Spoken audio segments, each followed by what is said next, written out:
Looking for some of the top tech gifts this holiday season? As usual, there's a lot to choose from.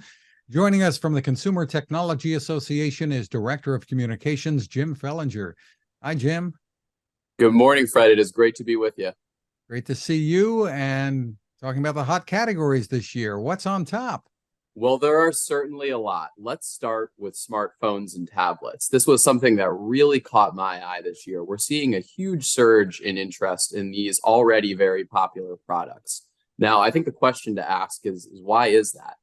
This has a lot to do with the changing nature of entertainment. So if you think about even my generation, how we grew up consuming our entertainment, generally we sat in a living room around a TV. And so the TV was really that primary form of entertainment. What we're seeing with younger generations is this shift towards tablets and phones and new mediums for consuming entertainment. And all of that is driving a very, very big push in these products around the holiday season. So that's one of many trends that I think is worth keeping an eye on this year.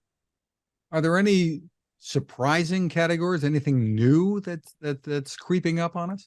Well, let me share one that I thought was particularly surprising. We're seeing a big boost this year in CD sales. Now, I think most of us have come to think of CDs as almost antiquated technology, really a thing of the past. We're seeing that nostalgia from consumers is driving a real push in these products around this holiday season. So I think that's another thing to keep an eye on. One other area that I'm watching really closely this year is gaming. Gaming has seen a really large surge for a number of reasons. The first of which being there's a whole generation of gamers from the 90s and early 2000s that have grown up and still utilize these products. But beyond that, younger people are finding different ways to game using things like online subscriptions, making their purchases online. So the accessibility of gaming has really driven a huge, huge boost in that category around the holidays. I'm fascinated by the resurgence of CDs. I mean, to me, nostalgia means vinyl, and I guess that had somewhat of a comeback too. It certainly has. And so I think what's going to be interesting to see over time, Fred, is how these trends sort of develop, how these nostalgia trends develop. Because maybe if you think to somebody in my generation 10 years down the road, something like an old cubed iPod might bring about some of that nostalgia as well. So it'll be interesting to see what comes next and how this trend really develops over time.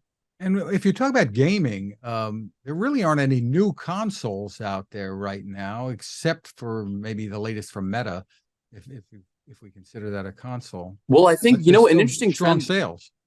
Yeah, well, something I've noticed, Fred, that is particularly interesting is there's a lot of material being reused. There's a lot of gaming franchises that have either continued on in popularity or are pulling on the nostalgia of users from years past. So it's interesting. You're right. There aren't a lot of new products or consoles out there, but we still are seeing that surge in interest. And again, that goes back to the fact that people are finding new ways to game. It's not just in the living room anymore. It's something that's easier than ever to do, from your pocket, while on the road, from your phone. So the ways that people are gaming are really having an impact on the growth of this particular market. And there is always a new phone, a new tablet, a new TV, incrementally better than last year's or the year before. What are some of the big attractions now that people are gravitating to? So I think some of the categories that I mentioned before are really gaining a lot of attention. I think some of the biggest categories that we're seeing, beyond smartphones and tablets and these sorts of products, and beyond just the gaming art, is the fact that that primary source of entertainment that I described before, the television, is still very, very popular. And I think part of that has to do with the fact that televisions are becoming a lot more immersive. They're doing a lot more than they used to. So for example, from an accessibility standpoint for older audiences, most new televisions now come with remotes that are voice controllable. Meaning that some of the complicated displays on the screen for older adults are easier to use via voice command. The way that screens are being now built with the degree of circular sort of front end nature. Like there's just a lot that TVs are doing that they used to not do. And I think that that's helping to really drive a surge in interest. I think the other thing that I'm watching really closely are just some of the trends that we're seeing around holiday shopping this year and tech buying more broadly. We're seeing a record number of Americans buy tech this year. I think that has a lot to do with the fact that more products than ever have technology in them. So we're looking at, a grand total of 209 million Americans this year who are planning to buy tech. That's 81% of the population. Really big numbers, and just speaks to how much tech there is in the everyday products that we're buying. Digital health, an important category as well, I suppose. Digital health is an important category. And what's interesting is I think most people don't think about digital health when it comes to the holidays. But the reality is, particularly through health subscription services, people are able to sort of give one another the gift of health. And I think particularly within the family, when families make fitness goals with one another, it's helpful to have the tools and technology to do those things. So one area in particular that we're seeing a lot of growth in this year, it's actually the number 2 most sought after category from people who are looking for gifts this year, is wearable technology.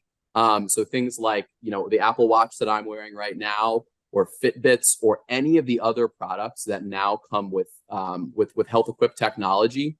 These are things that are really growing in popularity this season, again, because it's a great gift to give a close friend or a family member, especially when you're setting some of those fitness goals as a family or as a couple.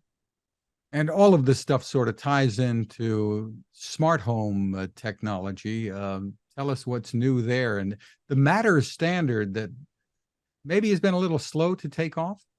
Yeah, well, let's back up there a little bit. So I think that's a great question, and I'm really glad that you asked it, because smart home technology has been, I think, on the cusp of success for a number of years now. I think if we think back to the 90s when smart home technology first started to really come out in prevalence, I think it was really thought of as almost an elite thing. It was something that wealthier households could have access to. It was much more limited technology. I think what we've started to see today is almost the normalization of smart home technology. Smart home technology that's being used in households across America to do things like regulate temperature, ensure that lights are going on when families aren't home for safety reasons, to monitor and power, home remote security systems, all kinds of really important uses that have become really, really practical. But I'm glad that you brought up the Matter standard. So technology standards are, for those who aren't familiar, they are essentially processes and rules put in place by technology companies that allow them to create interoperability. So it's essentially the little things that allow technology to work together. And of course, with smart home technology, this is incredibly important because we're looking at a bunch of little parts of a home that need to speak to one another and work with one another. And the idea behind the Matter standard is that we're starting to get more companies on board with building technology that more easily speaks with each other and operates more seamlessly. So rather than having to, operate several devices within the home, ideally with Matter, we're going to get to a place where everything can be controlled very easily in one spot. So in terms of what to watch for this year when it comes to smart home technology, I would really keep an eye on products that drive interoperability, products that make it easier for all the parts of the smart home to really speak to each other. I think that's something that's really exciting. And of course, the CTA has CES coming up in a short while here, less than 2 months away. A lot of excitement building for that. Yes, indeed, Fred. We are always excited to be back in our home in Las Vegas.